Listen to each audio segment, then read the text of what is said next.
СБУ опубликовала доказы, что Россия сама обстраляла автобус с белорусскими детьми. Ситуацию упершыню прокомментовал и Лукашенко. Тым часам белорусские турфирмы терминова змяняюць маршруты, а БРЦ раскрыў дэталі знікнення Анатоля Котова, коррупцыйны скандал у будаўніцтве и рудая вода ў Пінску. Это программа Белсат онлайн, и мы пачынаем. Сёння раніцу Александр Лукашенко упершыню пракаментаваў атаку на аўтобус з беларускімі дзецьмі ў Бранскай вобласці. Падчас нарады з вайсковым кіраўніцтвам краіны ён прадэманстраваў падкрэслена асцярожную рыторыку. Ягоныя спробы лавіраваць і пятляць у гэтай ситуации заўважныя простым вокам. Мы не торопимся делать какие-то выводы, но мы четко констатируем факт, что это беспилотник украинского происхождения. Это украинский беспилотник. И, как украинцы говорят, вы знаете, они нам дали ответ на наши претензии. Многие покупают эти беспилотники, то есть это не мы. Это кто-то купил, а может быть какая-то провокация, вплоть до того, что это чуть ли не россияне нанесли подобный удар. Но некоторые вещи уже сегодня известны. Они говорят, что в это время не наносились удары по Бранской области. Но тот же водитель автобуса говорит, что он лично, наверное, как и другие следствия, покажет, видел не один дрон, а несколько, которые, как он говорит, жужжали и летали над автобусом.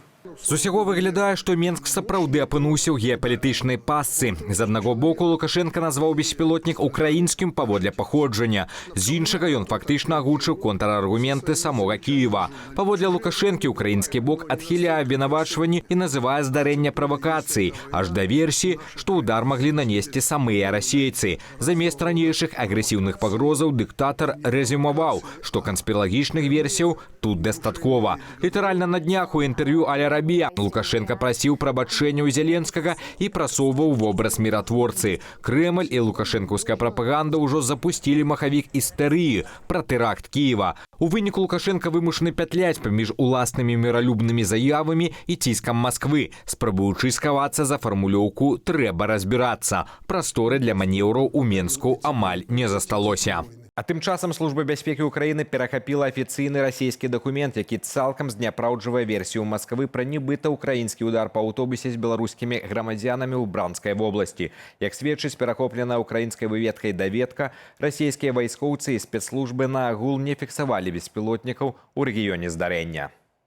У перахопленым дакуменце маніторынгавага цэнтру «Бяспечны рэгіён» адзначаецца наступнае. Рэгіянальны аператыўны штаб адзінага нацыянальнага цэнтру не заўважыў БПЛА ў ваколіцы інцыдэнту. Дзяжурны радыёлакацыйнага батальёну ў паселішчы Супонева не пацвердзіў наяўнасць дронаў у паветры. Дзяжурны 32-й дывізіі расійскіх войскаў таксама заявіў, што ніякіх палётаў і сродкаў паражэння ў гэты час не фіксавалася. На падставе гэтых звестак СБУ канстатуе, што абстрэл аўтобуса з рэчы дзецьмі – гэта спланаваная спецаперацыя расійскіх спецслужбаў. Масква выкарыстоўвае яе як інфармацыйна-псіхалагічную атаку для дыскрэдытацыі ціску на Украіну на міжнароднай арэне. Кіеў афіцыйна нагадвае, што украінскія сілы абароны няўхільна выконваюць законы вайны і працуюць выключна па законных вайсковых цэлях.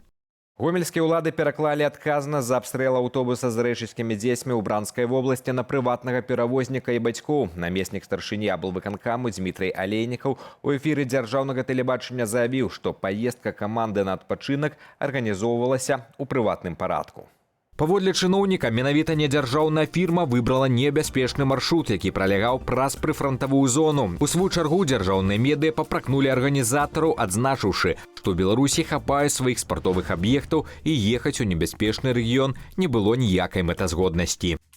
Трагедыя з абстрэлам аўтобуса ў Бранскай вобласці выклікала паніку сярод беларускіх турыстаў і прымусіла айчынных тураператараў тэрмінова мяняць лагістыку. Змены ўжо закранулі папулярныя аўтобусныя рэйсы ў Грузію, якія традыцыйна пралягалі праз небяспечны рэгіён Расіі.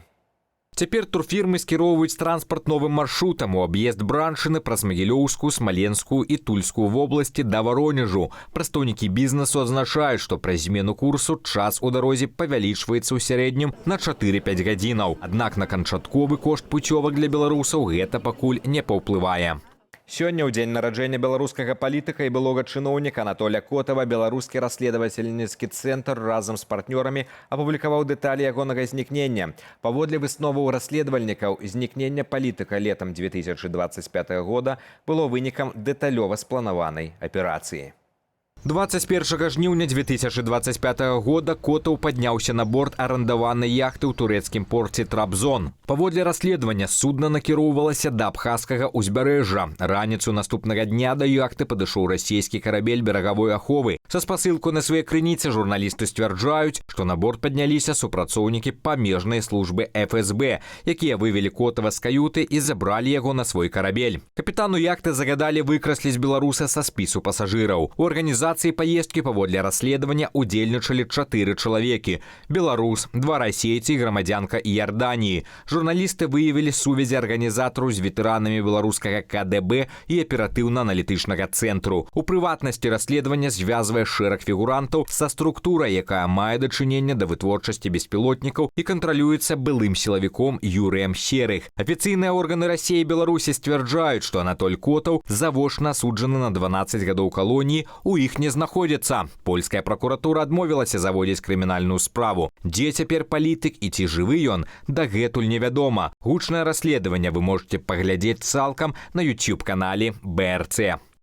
Жыхары Пінску пакутаюць ад рудой вады з пахам жалеза, дзікіх перападаў тэмпературы вады і пастаянных адключэнняў. Камунальнікі прапаноўваюць гараджанам пацярпець яшчэ 1,5 года.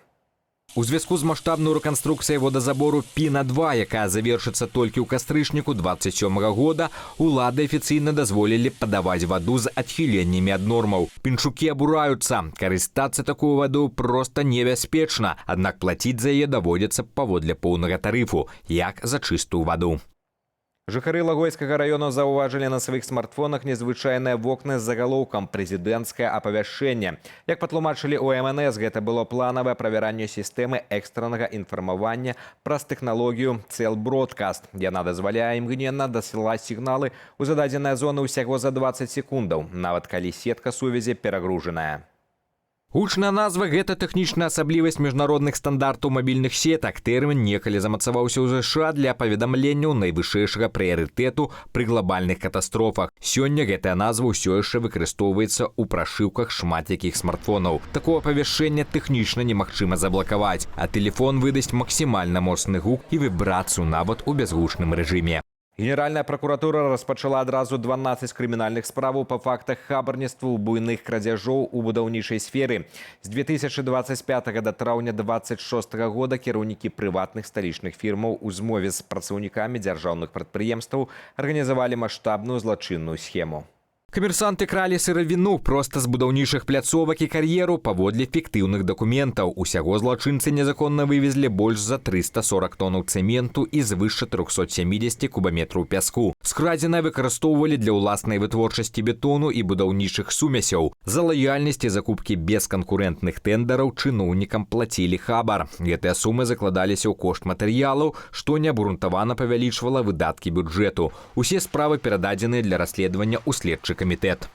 Люблінская паліцыя паведаміла, што раніцу 18 чэрвеня каля Варшавы затрымалі мужчыну падазраванага ў забойстве 44-гадовага грамадзяніна Расіі ў Бялай Падляскай. Паліцыя Любліна паведамляе, што затрыманы выкарыстоўвае пашпарт на імя 36-гадовага грамадзяніна Грузіі. Нагадаем, у Белай Падляскай у Польшы 15 чэрвеня застрэлілі 44-гадовага карыкатурыста Семёна Скрапецкага. Сапраўднае імя Роберт Кузаўкоў, таксама вядомы як Роберт Бурдай. Расійскага блогера, мастака-карыкатурыста і сатырыка, які ў 2021 годзе з'ехаў у Польшу, ратуючыся ад пераследу ў Расіі. Ён знаны правакацыйнымі палітычнымі працамі, антыкрамлёўскімі перформансамі і вострую сатыру на расійскія ўлады. Невядомы стрэліў мастака 5 разоў, у тым ліку ў галаву, грудзі і спіну. Карыкатурыст памёр на месцы.